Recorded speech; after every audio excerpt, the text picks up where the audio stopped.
alle sammen, og velkommen til Jannicke Web-TV. I dag sitter jeg her sammen med Dora Thoralsdottir, som foredragsholder, stand-up-komiker og relasjonsterapeut. Og hun driver relasjonssenteret med sin mor Herdis, og jeg har nettopp gjort et intervju med dem om det på Wisdom from North, så det kan dere sjekke ut. Og hun hadde stor suksess med sitt show «Det var ikke sånn du skulle bli».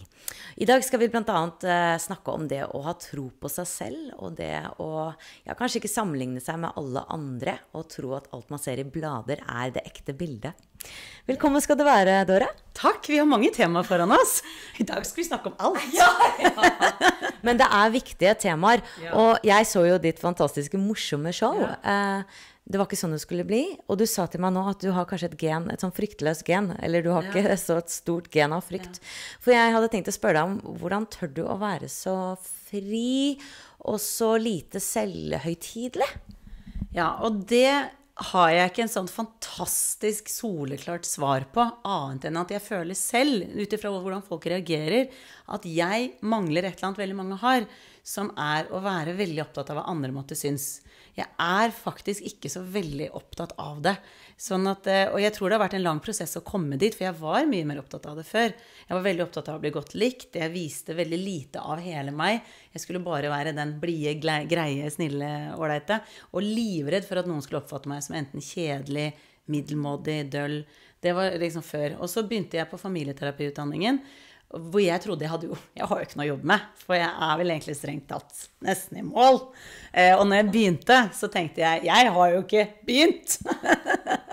Så jeg trengte å se litt på mine mønstre, sånn at det ikke sånn at jeg har liksom bare født sånn, men jeg har jobbet ganske mye med å like den jeg og elske den jeg og synes at jeg bra nok også når jeg eventuelt kjedelig eller uinteressant eller sint eller sur. Alle disse egenskapene som veldig mange jenter spesielt vokser opp med at det skal du helst ikke vise fram, for det uattraktivt, eller det liker vi ikke. Sånn at jeg har jobbet ganske mye med meg selv med å akseptere alle mine sider. Og så på et eller annet vis så har jeg kommet litt dit at hvis folk liker meg, så det kjempehyggelig. Hvis folk ikke liker meg, så det helt greit det også. Det ikke så farlig, fordi jeg selv synes at det bra nok som jeg Og det det som har blitt mitt store prosjekt, egentlig dette med selvfølelse, å hjelpe folk å like den de i større grad. Fordi når du liker deg selv, jo mer du liker deg selv, jo mindre avhengig du av å få respons fra andre, anerkjennelse fra andre. Og der føler jeg veldig mange løper beina av seg for å få den aksepten fra andre om at det bra nok. Dette med kroppspress, hva tror du vi kan gjøre med det? For det mye snakk om det i media, og mye snakk, og så på en måte skjer det ingenting. Det blir liksom bare verre og verre, synes jeg. Du, det jo litt gøy at du nevner det, for det et prosjekt som jeg skal nå sette i gang i høst, sammen med Sanitetskvinnene. De 45 000 medlemmer, så det jo ganske mange som blir med på dette her. Og det handler rett og slett om at jeg har så lyst til å få til at når reklamebransjen manipulerer kropper til at det ikke faktisk eksisterer. En ting sånn filter, og at det ser liksom litt pent ut med retusjering og ta bort noen kviser og sånn. Jeg skjønner jo at det kommer til å fortsette. Men det det manipuleringen av kropp, sånn at vi driver. Det som skjer helt i praksis jo at vi blir utsatt for veldig mange kropper som ikke eksisterer. Og så ser vi på en kropp, og så tenker vi, oi, hun hadde veldig lange, pene bein, hun hadde flat mage, hun har ditt, hun har datt, som jeg ikke har. Og så taper vi daglig, hele tiden, mange ganger om dagen. Og det har skjedd gradvis over tid, at vi blir mer og mer utsatt for dette her. Og så går så mange rundt og ikke liker kroppen sin. Det bare tallene øker og øker og øker på det. Og det at unge jenter i dag ikke dusjer uten klær, og det har blitt ganske ekstremt, og mange gruer seg til sommer for å kle av seg og sånn. Så det har blitt så ekstremt, og det jeg har så lyst til å få til at det blir lovpålag på at når en reklame blir så manipulert, kroppen blir gjort endret på, at det kommer et varseltrekant i hjørnet, det kan gjerne stå inni der, denne kroppen finnes ikke, som en påminnelse for oss når vi ser disse kroppene, på at, oi, stemmer det, dette finnes ikke. Fordi at sånn som det nå, så ser vi det, og tenker ikke over at det manipulert, og så taper vi daglig, mange ganger. Dette er faktisk forsket på, for jeg leste et eller annet sted, kanskje var på deres side, at det var vel et universitet eller et eller annet i USA, eller en konferanse, hvor det var masse kvinner, og de spurte dem hvor fornøyd er du med kroppen din.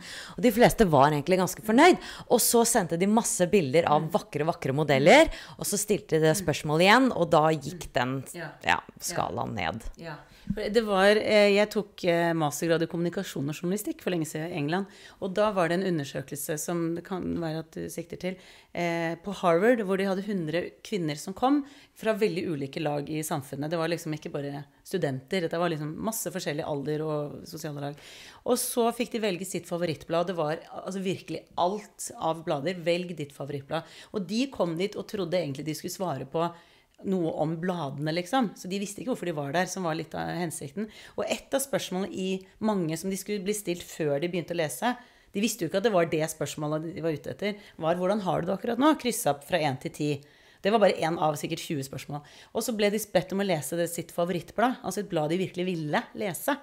Ukeblad, og så var det mange spørsmål om blad og masse sånne ting, og midt i der så stod det også hvordan har du det, og fra 1 til 10, så de var ikke så bevisste på, for det var ikke bare det spørsmålet ble stilt, og da 86% gikk ned 2 eller flere hakk på hvordan de hadde det etter å ha lest sitt favorittblad, fordi de har sittet og sammenlignet seg i over tid, og hun har finere hjem med meg, hun har finere kropp med meg, hun har mer vellykket av meg, hun har finere hår, hun har finere øyne, tenner, ikke sant? Lista går jo bare hele tiden, for vi har en veldig lei tendens til å sammenligne oss med andre, og særlig de som vi da synes er finere eller bedre, og så tapper vi, og så sitter vi der og føler oss mindre verdt. Og så ser jeg også en tendens at jenter er veldig mye opptatt av sminke og kropp og klær, at det er det handler om på YouTube, og det er det de snakker om, og da kan vi lett komme inn i stereotypen igjen, ikke sant? At gutta driver med gaming og alt, og vi driver med bare sminke og... Men jeg tror jo det handler om da selvfølelsen og det å elske seg selv, og dere jobber jo mye med det. Har du noen verktøy man kan bruke for å øke den graden av selvfølelse og selvkjærlighet da? Ja, jeg vil jo, dette er sikkert ikke overraskende, men jeg er jo utrolig, hva skal jeg si for noe, uten tvil sikker på at det hjelper å rydde opp i den bagasjen du har med deg. For jeg tenker vi alle har en sekk på ryggen med vår fortid. Og hvis du har oppdratt med en følelse av å ikke være bra nok som du er, så bærer du den sekken med, og da kan du jobbe med tankemønstre og det ene og det andre, men den sekken er jo der og gjør livet tyngre. Så jeg er selvfølgelig en utrolig tilhenger av å rydde litt opp i den sekken og bearbeide gammel sorg eller kritikk av å ikke føle seg verdifull. Så terapi er jo jeg da selvfølgelig veldig tilhenger av. Men i tillegg så tenker jeg at det har utrolig mye å si å bli bevisst hvordan du tenker om deg selv, våre tankemønstre. Fordi når du tenker en tanke, så går den fra A til B i hjernen. Og jo oftere du tenker en hjerne, jo oftere du tenker en tanke, jo fortere går det. Og det blir automatisert. Og det som er ganske triste tall er at 95% av de tankene du tenker i dag, tenkte du i går. Så vi går på repeat veldig mye. Så det jeg tenker det handler om er at jeg husker jeg hadde en dame i terapi som var blitt veldig mye kritisert av faren sin for at hun var for tjukk. Og hun var ganske overvektig nå også, og hun kunne ikke gå forbi en speilbilde. Hun kunne gå forbi en butikk med speil, altså hun så speilbildet av seg selv i vinduet. Uansett hvor hun så, hvis hun så seg selv, så tenkte hun du er motbydelig. Hver dag, mange ganger om dagen. Du er motbydelig, motbydelig, motbydelig. Så jobben hennes ble å endre det tankesporet, som gikk virkelig på autopilot, til å begynne å tenke, jeg er bra nok som jeg er. Det ble hennes. Det er veldig viktig at du finner ditt sånn mantra. Og det å begynne å jobbe med, nei, bort, vekk. Jeg vil ikke snakke så stygt om meg selv, og rette, og det er veldig, veldig vesentlig. Hvis du skal si til deg selv, jeg er bra nok som jeg er, med en lut holdning, så sier alle cellene i kroppen din, jaså. Sånn at det å rette seg opp når du sier det, blir veldig, veldig vesentlig. Jeg er bra nok som jeg er. For da begynner du å lage et nytt tankespor.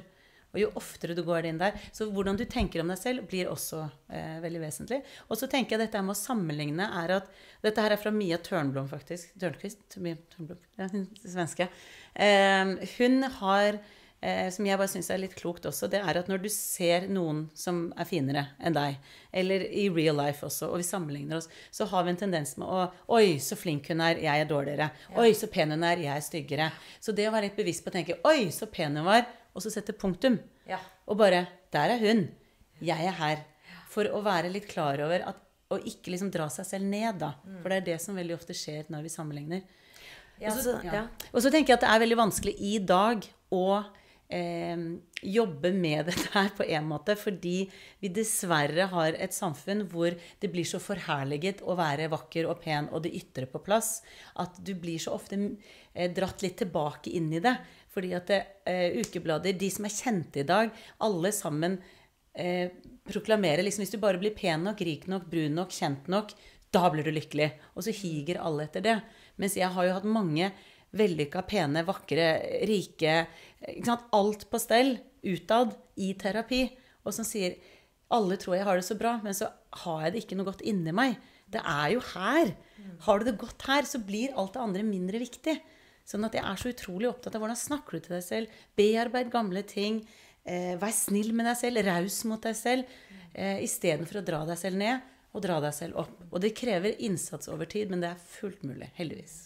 Ja, jeg ble veldig bevisst på denne her sammenligningen for noen år siden, og da tenkte jeg, ja, du kan sammenligne deg, men da kan du la deg inspirere. For eksempel at jeg ser på deg og tenker, wow, du får til så mye.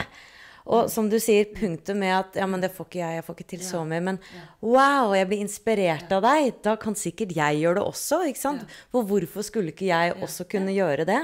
Så lenge det engasjement som vi snakket om i sted.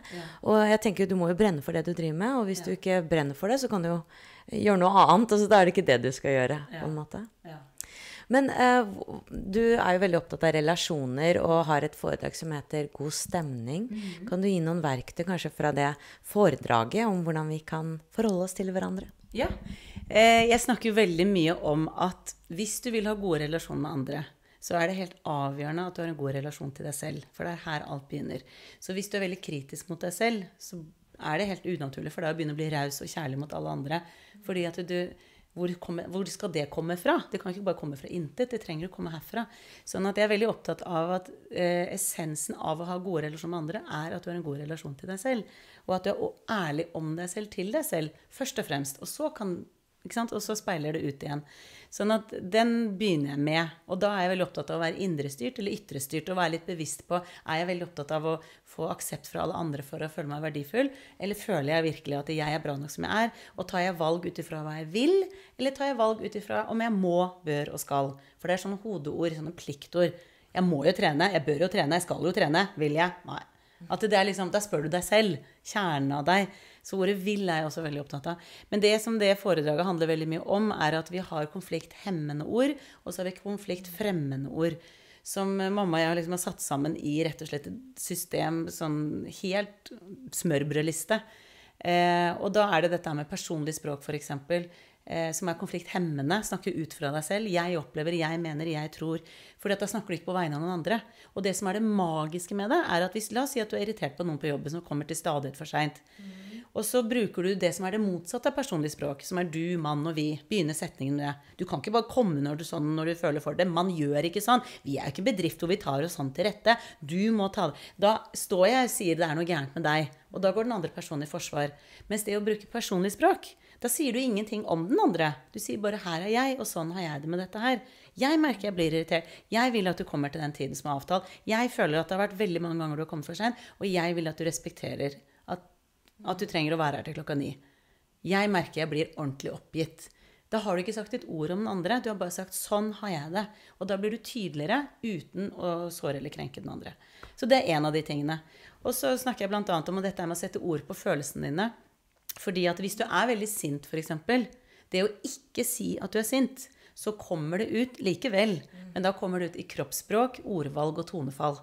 Og da blir det gjerne mye mer destruktivt. Da det sånn, alltid skal du drive!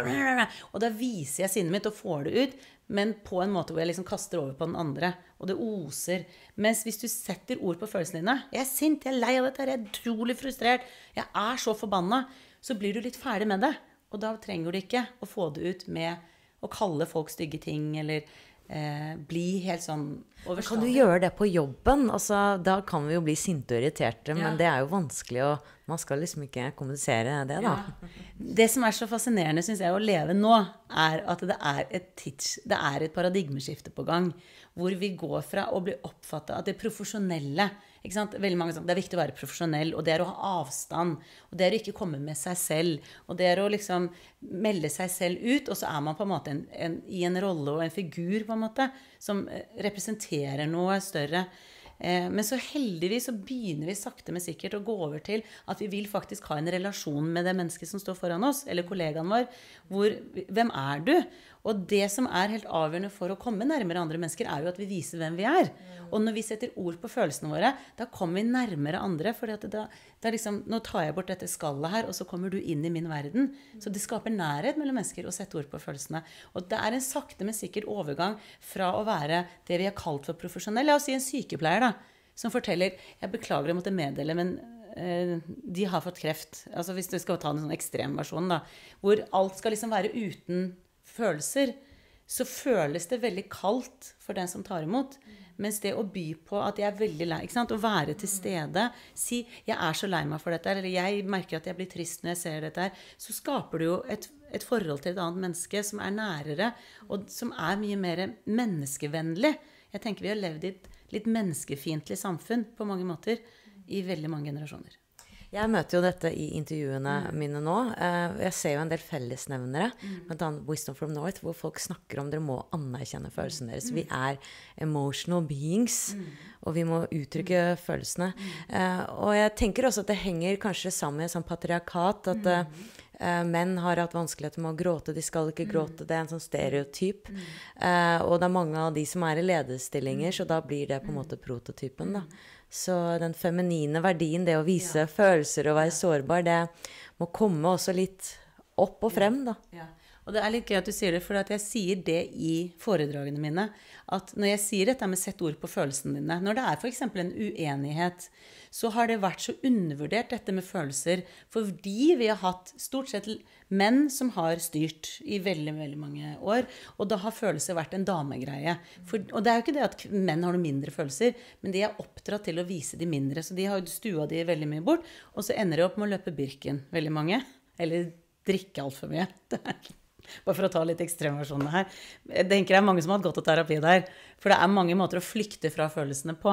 Men i hvert fall det jeg sier at, sånn som bestefaren min, dette helt sant, han døde i 2003, da var han nesten 90, og han mente, og mange med han, dette helt seriøst, han mente følelser noe kvinner har funnet på for å gjøre livet vanskelig for menn. Det mente han virkelig. Det var liksom disse følelsesgreiene. Og det har vi hatt i mange generasjoner. Vi har ikke tatt følelsene på alvor. Og grunnen til at jeg brenner sånn for det, at følelsene dine, det det som deg.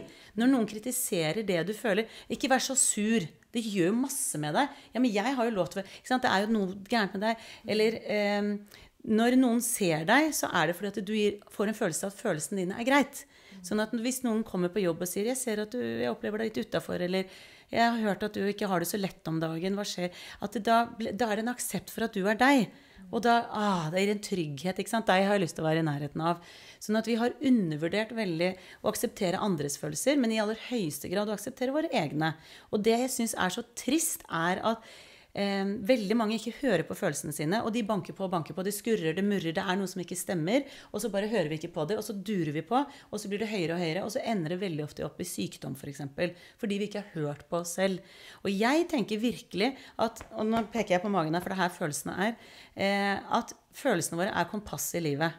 Sånn at hvis du tenker at din vei nord da, bare fra Wisdom from North nei, men tenker bare at din vei nord med en gang du driver med ting som ikke bra for deg, du sammen med mennesker som ikke gir deg noe, eller holder på med ting som egentlig noe annet enn det du innerst inne vil, så går den pilen ut av kurs, og da sier kroppen ifra gjennom følelsene, nå gjør du ting du egentlig ikke vil, nå driver du med ting som tapper deg, eller som du gjør for å please andre, og så skurrer det, og så murrer det, og så blir du sliten, og så mister du energien. Det deg selv, følelsene dine, som prøver å fortelle deg, du, ut av kurs. Og hvis du opplært til å ikke høre på deg selv og ta dine følelser på alvor, så ignorerer du og ignorerer, og det gjelder fryktelig mange. Og så ender det veldig ofte at det blir en smell, det slår ut på veldig mange ulike vis, men jeg har veldig mange av de i terapi som ikke har hørt på seg selv. Og når jeg sier seg selv, så det følelsene jeg snakker om. Du ikke tar følelsene dine på alvor når de kommer. Opplever du at du ser at menn spesielt klarer da etter hvert å omfavne følelsene sine? Ja, det en gradvis endring, og jeg opplever at, og jeg tror veldig mye av nøkkelen her ligger i fedre, at fedre har vært gjennomsnittlig, det finnes masse unntak selvfølgelig, veldig fraværende i barnas liv. For det var en fasit på at når du ble far, det viktigste var å få mat på bordet, så har du gjort jobben din. Nå fedregenerasjonen, de som fedre i dag, mye mer opptatt av å komme nærmere barna sine. Og jeg tror at veldig mange gutter har kopiert sine fedre med at det en som ikke viser hvem han eller tar følelsen sin på alvor, eller du vet, det veldig mange som sier, jeg vet ikke hvem pappaen min var egentlig. De har følt en sånn distanse, faren min var egentlig aldri interessert i meg, og så lærer de jo ikke bli interessert i seg selv som følge av det. Så jeg tror at det at vi har nå heldigvis et skifte i farsrollen også, at det mye mer tilstedeværende fedre nå, gjør mye med de guttene som vokser opp. Fordi det de lærer da, at jeg interessant, jeg spennende. Fordi pappa synes at for det barn vet at det foreldre bruker tid på, det viktig. Så når far bruker veldig mye tid på jobb, som har vært den store klisjeen i mange år, at pappa på jobb, og pappa skal liksom lese avis, så lærer barna at det pappa bruker tid på, eller det sånn barn da, det pappa bruker tid på, det viktig. Når han ikke bruker tid på meg, betyr at jeg ikke viktig. Jeg tror barn i dag, og da gutter, hvis vi skal snakke om kjønnsrollemønstre, føler seg mer sett av sine fedre, og så begynner de å ta seg mer på alvor. Og så og det skjer jo sakte sånne endringer, men jeg veldig optimistisk på at vi begynner å få mer androgyne mennesker som begynner å ta seg selv mer på alvor, og ikke det store skillet mellom dere, som jenter, kan ha følelser, men helst vis bare de positive, og så, og dere gutter, dere har bare en følelse, liksom, eller to, det glede å stå på, og dere kan kanskje vise sinne, men for Guds skyld ikke vise sorg. Og jeg synes det kjempeinteressant, men Brené Brown, hun har jo skrevet mye om, hun skriver om sårbarhet og skam, og det jeg synes utrolig interessant at det to ting som vekker skam hos kvinner, sånn, og så det en ting som vekker skam hos menn. Og hos kvinner så det morsrollen. Hvis du kommenterer noe, at du ikke har vært bra nok som mor, ikke sant? Å ja, så du bare slipper av barna dine på fotballtrening, du. Du ikke der. Ikke sant? Det skal lite til. En mann som hører det hadde sagt sånn, ja, men han 10 år, det går bra. Det ikke noe med meg som far å gjøre. Mens en kvinne fort skammer seg når morsrollen, hun kommer dårlig ut av som mor. Og det andre utseende på kvinner. Og derfor tenker jeg også at derfor det mye mer utseendefokus på kvinner, fordi at vi skammer oss hvis oi, ser litt sliten ut om dagen, ikke sant? Hvis man får noen kommentarer på kropp eller utseende, så skammer kvinner seg, fordi at dette her liksom forbundet med sin egen verdi. Mens menn har en helt annen greie. Der det en ting som vekker skam sånn, og det sårbarhet. Det å være svak. Sånn at og det synes jeg så interessant, fordi at da blir det til at de biter tennene sammen, står på, og så smeller det veldig ofte. Og når menn, og dette har jeg hatt mange menn i terapi som kommer på grunn av en krise, så har ikke de redskapene til hvordan håndtere sorg. For eksempel, ikke sant? Kona har gått fra meg, eller jeg har mistet jobben, og så har de ikke vent seg til at det lov å være lei seg, det lov å være meg, det lov å ta følelsene mine på alvor, og da begynner flukten, da begynner gjerne drikkinga, jobbe alt for mye, kjøpe 42 par ski, og liksom gå helt, bare være i det for å stikke av fra de følelsene som banker på. Og det det jeg tenker at det blir så interessant hvis vi nå får gutter som vokser opp, som føler at det mer plass til å være sårbar, være usikker, være redd, vise, jeg får ikke til alt. Vi har forherliget det i alt for lang tid. Wow, dette var interessant. Det så hyggelig. Ja. Jeg ble veldig inspirert. Og jeg må bare si en ting, for jeg så på TV en politiker som ble litt berørt, eller fikk litt tårer i øynene. Og så bortforklarte hun veldig det i ettertid, at nei, jeg ble ikke berørt, og nei, det var ikke noe tårer. Og så tenkte jeg, men i all verden, jeg veldig emosjonell da, og har sittet og grått på kafé, men har jo en skuespillerbakgrunn, så der vi jo veldig i kontakt med følelsene. Men jeg tenker at vi kvinner også må tørre å vise sårbarhet, siden det ligger mer latent eller lettere for oss da. Så må vi på en måte være som gode eksempler, så vi kan på en måte hjelpe hverandre her. Ja, jeg helt enig med deg, og jeg tenker at det blir kanskje ekstra tøft for veldig mange kvinner som i sånn ledende stillinger, og som blir for mange oppfattet litt maskuline, fordi at de har roller som har vært veldig mye mennes domene, så vil de ikke assosieres med disse femininene, sånn, være svak eller noe sånt. Så jeg tenker, det ikke overraskende at det en ledertype som bortforklarer det, mens jeg tror mange andre kvinner ikke nødvendigvis trenger å bortforklare, fordi at det en del av den jeg og nå snakket jeg om noe som berørte meg. Men jeg tror absolutt at det hjelper hvis... Jeg veldig opptatt av rollemodeller, at jeg tror at det gjør veldig mye med oss å ha kvinner å se opp til. Det hun, hva heter hun igjen? Ali Hishi, hun som bodde i Nederland, han Theo van Gogh ble drept, han skulle lage dokumentar om henne, hun fra Somalia, vokste opp i Etiopia og Somalia, nå bor hun i USA, men hun har skrevet noen bøker om det og hva skal til for at de mest undertrykte kvinnene kommer seg ut. Og det er 3 ting, rollemodeller. Det det hun sier, for vi trenger noen som viser vei på at det mulig, og jeg synes det utrolig vesentlig at hvem som viser vei blir nå virker det som jeg driver med veldig mye name-dropping, men det er for å liksom, gi kred til de som kommer med disse referansene.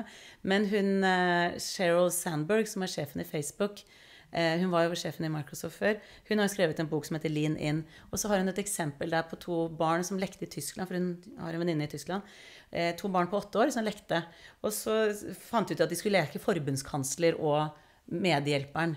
Og så sier han gutten, for det var en gutt og jente, jeg vil være forbundskansler. Og så sier hun jenta, helt sånn forundret, det kan jo ikke du være, du jo gutt. Og da tenker jeg sånn, for tenk å være 8 år og tenke, men det jo forbeholdt kvinner å være sjefen.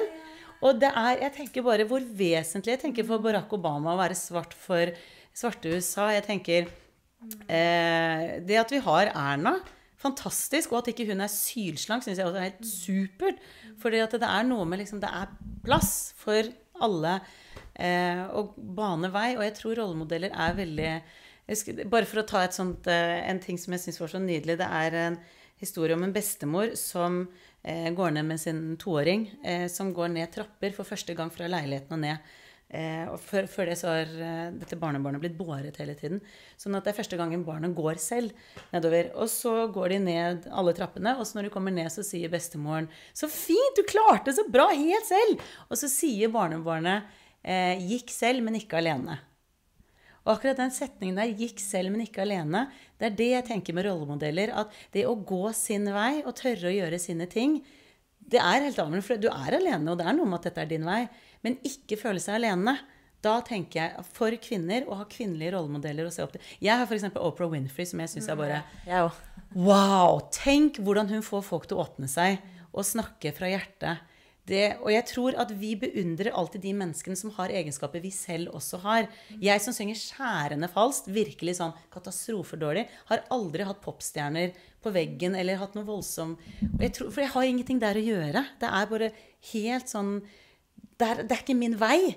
Mens for eksempel Oprah har liksom bare vært helt sånn der oppe, og derfor tenker jeg at det å ha disse rollemodellene så viktig.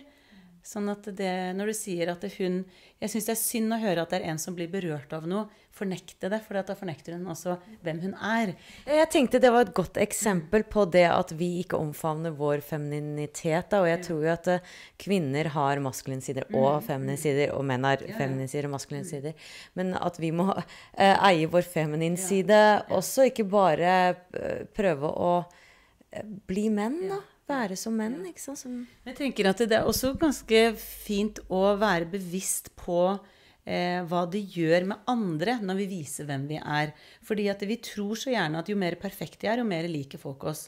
Men det det motsatte, det når vi viser hvem vi og vår sårbarhet, at du føler at du kan connecte. Oi, du jo sånn som meg. Jeg kjenner meg igjen i deg. Det litt sånn som bloggere. Jeg snakket med Trine Grungegård, og hun fortalte at blogginnleggene hennes og andre som leses av mange, det går i taket med en gang folk veldig personlige og ærlige. Mens når de skriver om trening eller hva det måtte være som mer sånn generell, så det ikke så stor interesse. Men det deles over en lav sko når de sier, vet du hva, nå har jeg bare lyst til å fortelle dere, i går så turte jeg ikke å gå ut, for sosialangsten min var så stor. Og da, for da treffer det. Og jeg tenker det å være bevisst på at når vi viser hvem vi så når vi mer ut til andre. Og bare for å ta et eksempel som jeg synes interessant, nå har jo dronning Sonja vist mye mer hvem hun føler jeg, de siste årene. Hun har blitt mye mer rørt, for eksempel. Hun kan snakke om barnebarn og ble rørt, så jeg en gang. Uten å unnskylde det eller bortforklare det. Men det var en periode hvor hun virket, og jeg tror det var en tid hvor hun var dronning, hvor det var liksom veldig viktig å virke helt perfekt og helt sånn plettfri. Og det jeg bare husker jeg leste var at det kom en biografi om dronning Sonja samme uke som det kom en biografi om Diana. Dette var lenge siden, altså det var da prinsesse Diana døde. Før hun døde, mener jeg. Og den biografien om Diana, den solgte altså helt sinnssykt, mens dronning Sonja solgte lite. Og det jeg tenker det handler veldig mye om, at Diana var bulimiker, hun rødmet veldig lett, alle så at hun var veldig usikker på seg selv i veldig mange settinger. Hun var skilt, det var liksom så mange ting ved henne som gjorde henne så menneskelig, og da ble hun mer interessant også, sånn, hvem det som bor der? Men hvis du vet at det en som ikke viser så mye av seg selv og sin sårbarhet og sin historie, og ting kanskje hun synes vanskelig, så blir det på en måte ikke noe som treffer deg heller. Når du ikke snakker fra følelsen, så treffer du ikke følelsen heller. Jeg tror hun på et helt annet sted nå, altså jeg vil bare understreke det. Men, og det var en annen tid, men jeg bare synes det interessant dette her med når vi viser hvem vi så treffer vi i mye større skala. Tusen takk. Så hyggelig! Dette var veldig gøy. Jeg kunne sitte her mye lenger. Jeg vet du skal nå av gårde til enda et nytt intervju, så det mange intervjuer på deg i dag. Men tusen takk, og lykke til med alle dine prosjekter, for det mange. Ja, masse. Det jo så gøy. Jeg har det veldig fint. Og takk for at dere så på, og husk å abonnere på Jannicke Web TV. Det gjør dere akkurat her. Da får dere varsler om nye videoer. Ha det bra!